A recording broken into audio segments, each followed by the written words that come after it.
Hoy está con nosotros su hija y su abogada, Aribel García. Hija y abogada. Así Aribel, es. ¿cómo está? Aribel Bien. García. Nos decía su padre que desde hace un tiempo usted ya se encarga de la defensa. Gracias por estar con nosotros, Aribel. No, Humberto. pues, muchas gracias. Muchas gracias. El ahora secretario del Trabajo Federal, Alfonso Navarrete Prida, nos hizo llegar Ex procurador de justicia. Ex procurador de justicia del Estado de México, efectivamente, durante buena parte del gobierno de Arturo Montiel Rojas y los primeros meses del gobierno de Enrique Peña Nieto, estamos hablando de alrededor de 2005. Bueno, él envió una serie de puntos haciendo algunas precisiones que le parecen pertinentes con respecto a lo que nosotros hemos informado. Y quisiera que basáramos la entrevista en esos aspectos, a ver qué puede comentar la licenciada García. Dice primero, el crimen sucedió hace 11 años. Bueno. Si sucedió hace 11 años, ¿por qué lleva 14 presos su padre, Aribel? Sí, buenos días. Eso es falso. El crimen de María de los Ángeles Tamés Pérez sucede el día 5 de septiembre de 2001. Yo iba en primera secundaria, tenía 12 años y hoy recién cumplí 27, entonces la cuenta me da 14 años, 4 meses, 4 días. 5 de septiembre del 2001. Así es. Humberto. El asesino no ha recibido sentencia porque ha interpuesto todos los recursos legales posibles para evitar que se le dicte. Bueno, sí, yo les platicaba las veces que he escuchado eso a lo largo de esos 14 años. Yo me pregunto cómo una persona que está en prisión, alejada de su familia, truncando un proyecto de vida, ¿por qué querría permanecer en prisión? A mí me parece algo inconcebible, algo ilógico. Hay una razón. Sí hemos acudido a la justicia federal a falta de una justicia expedita, pronta, por parte de la autoridad ordinaria, del juez ordinario. Hemos recurrido a diversos amparos, a juzgados de distritos en materia federal, hemos acudido a la Comisión Interamericana de Derechos Humanos, hemos interpuesto diversos recursos porque honestamente no hemos visto la luz que merece mi padre en este proceso. Mi padre y Reyes Alpizar, que es su coacusado, son diversas violaciones al proceso, son diversas violaciones a derechos humanos las que están integradas en esta tremenda injusticia, porque así es como realmente lo percibo. Yo soy de la idea que la dilación en el proceso no es imputable a las víctimas, es imputable realmente a esta falta de... Ahí sí, con todo respeto para muy respetado Alfonso Navarrete Prida, bueno, pues entonces si alguien se defiende, su futuro es pasar 14 años, que el proceso se vaya hasta 14 años, Así es. ¿no? Como es el caso del señor Daniel García, un crimen que además me llama mucho la atención que ni siquiera haya coincidencia con la fecha. No, es el 5 de septiembre de 2001, o sea, te lo comento porque yo conocí el caso desde esa fecha. Yo conocí en vida a María de los Ángeles Tamés. Sostiene Alfonso Navarrete, declara que fue torturado, no especifica si Daniel García o Reyes Alpizar, y constan en el expediente 17 dictámenes médicos diferentes que niegan la tortura, y él hace la denuncia por tortura 7 años después de la detención. Aribel García, hija y defensora de Daniel García. Así es. Mi padre desde el primer día denunció la tortura psicológica a la que él fue expuesto. Esto me gustaría dejarlo muy claro porque creo que ha sido un poquito confuso. Mi padre fue víctima de tortura psicológica por parte de Rogelio Figueroa, en ese momento su procurador, amenazado en el arraigo, y Reyes Alpizar, su coacusado, víctima de tortura física. Es cierto que hubieron previos exámenes protocolo de Estambul que dictaminan si hay tortura o no por parte de la Comisión Estatal de Derechos Humanos, que a decir verdad hoy yo como defensora de mi padre, como defensora de derechos humanos y estudiosa del tema de tortura, que inevitablemente la vida me puso en esta situación, he alcanzado a notar que un examen como el de la Comisión Estatal de Derechos Humanos en ese entonces de 4 o 5 hojas no puede ser algo que se sostenga. Mi padre y Reyes Alpizar, como les comentaba él ayer, tienen el examen del doctor Adrián Ramírez de la Liga Mexicana en Defensa de Derechos Humanos, que salió positivo por la tortura física de Reyes Alpizar, el tercero en discordia del Tribunal Superior de Justicia, y hoy en día el de la Procuraduría de Justicia del Estado de México, que da positivo en la tortura física de Reyes Alpizar. Bueno, pero habla Navarrete Prida de cuántos peritajes, Humberto. 17. No son 17, No, sería imposible. ¿Quién haría 17 veces? La Procuraduría 17 veces, o sea, digo, con todo el respeto, yo creo que hay una confusión ahí de precisión. No son 17, alrededor son como unos 6 o 7. Sí, difícil pensar que un ex procurador, hoy secretario de Estado del Gobierno Federal, dé una cifra imprecisa. Si él habla de 17 peritajes, algo debe tener. Mi papá ha tenido 14 años, 4 meses, 4 días para estudiar el expediente y se lo sabe de inicio a fin.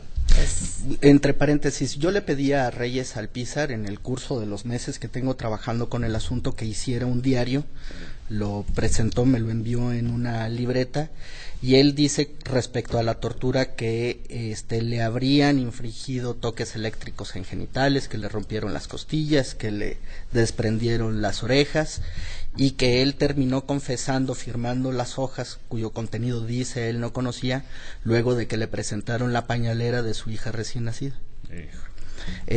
Dice Alfonso Navarrete, presentó un recurso ante la Comisión Interamericana de Derechos Humanos para que le aplicaran el proceso de Estambul por tortura psicológica.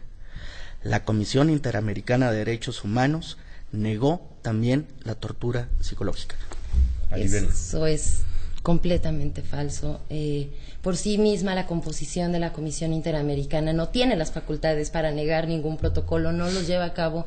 Nosotros efectivamente estamos en una etapa de admisibilidad en la Comisión Interamericana con espera de que la Corte Interamericana pueda traer el caso, pero es mentira, realmente la Comisión Interamericana no lleva a cabo el protocolo ni negó la tortura, es una figura investigadora, es una especie de ministerio público, no, bueno, a nivel internacional es falso, totalmente. 5. El nuevo dictamen que presenta por tortura es de parte de una psicóloga privada sin experiencia en ese proceso. Bien, el nuevo dictamen emitido por la Procuraduría de Justicia del Estado de México cumple con todos los requisitos y formalidades que establece el protocolo de Estambul. Es un perito, es una figura realmente, diría yo, novedosa, creo que fascinante en su composición, porque es un perito independiente contratado por la Procuraduría, pero cambia la manera en la que se investigaba antes. Antes, el torturador se investigaba a sí mismo.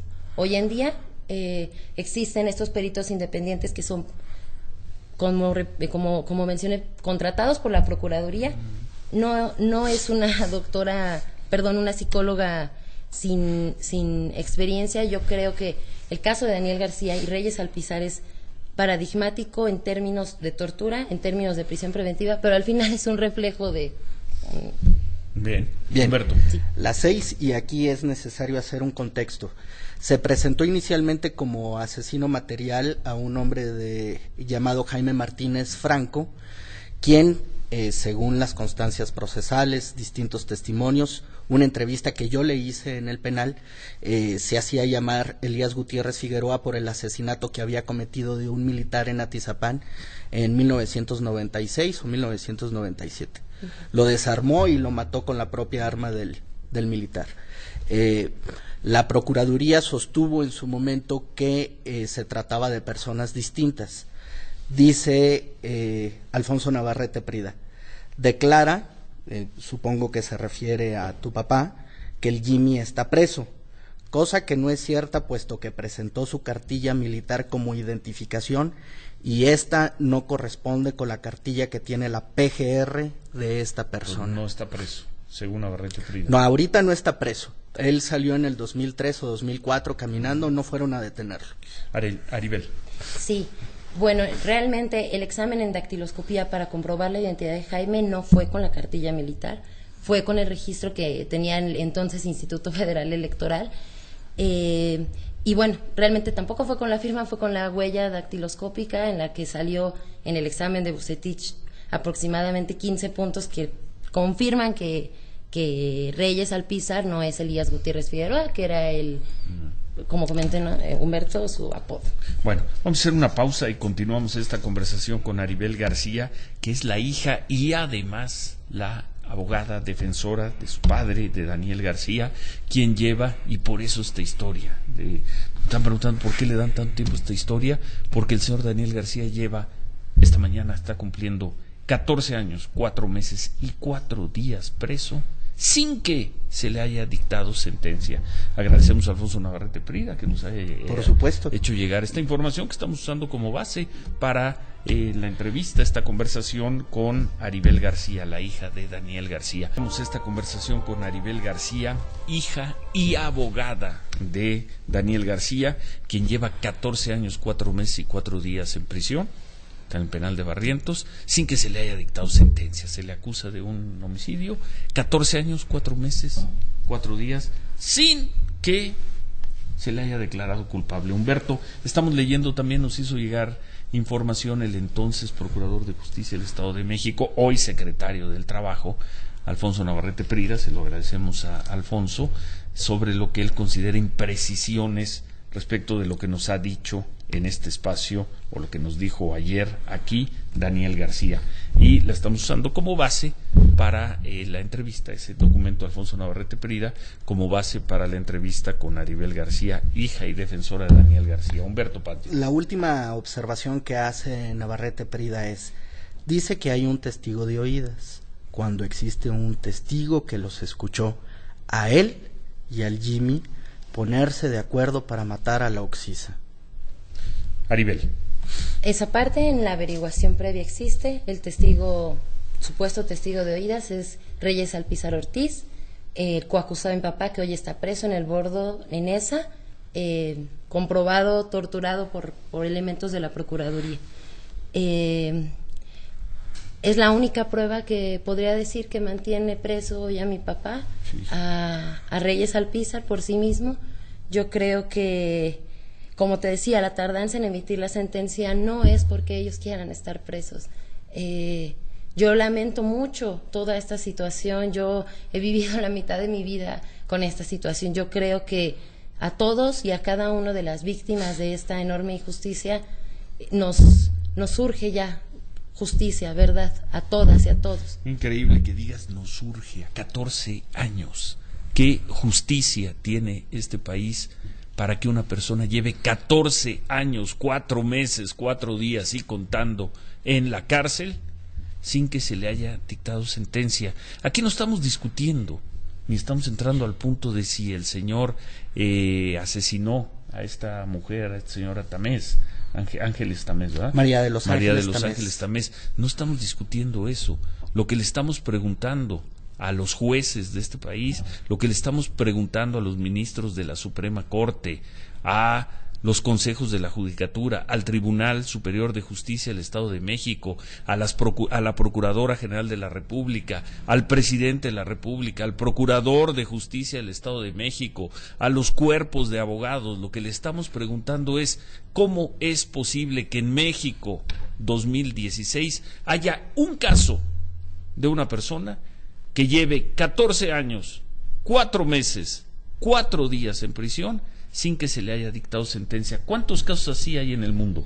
Es inédito y no tiene precedentes. En el sistema mexicano podemos decir que existen un par de asuntos, alrededor de 10 años, como el indígena tlapaneca Pedro Gatica. 10 años, no 14. 10 años. Que 10 años es una obscenidad. O sea, 10 años para que dicten sentencia. ¿Y cuál otro caso? El de Marcial Zúñiga, indígena de la Mixteca, quien permaneció 8 años. Sin sentencia. En prisión preventiva. En resolución, sin resolución de primera instancia, ni siquiera de primera instancia. La Corte Interamericana de Derechos Humanos estableció la responsabilidad internacional del Estado argentino por un caso de prisión preventiva por un periodo de 12 años y 6 meses. Es el caso Bayarri contra Argentina. ¿Cuál otro? Por su parte, el Comité de Derechos Humanos ha conocido de casos de prisión preventiva por hasta 9 años en Filipinas. Es el caso conocido como Geniubal M. Cagaset. Sí. contra Argentina. No existe un caso que se acerque a los 15 años. No hay un solo así. Este es otro de los récords que tiene México, que tiene la justicia mexicana. Un hombre que lleva 14 años, 4 meses, 4 días en prisión sin que se le haya dictado sentencia.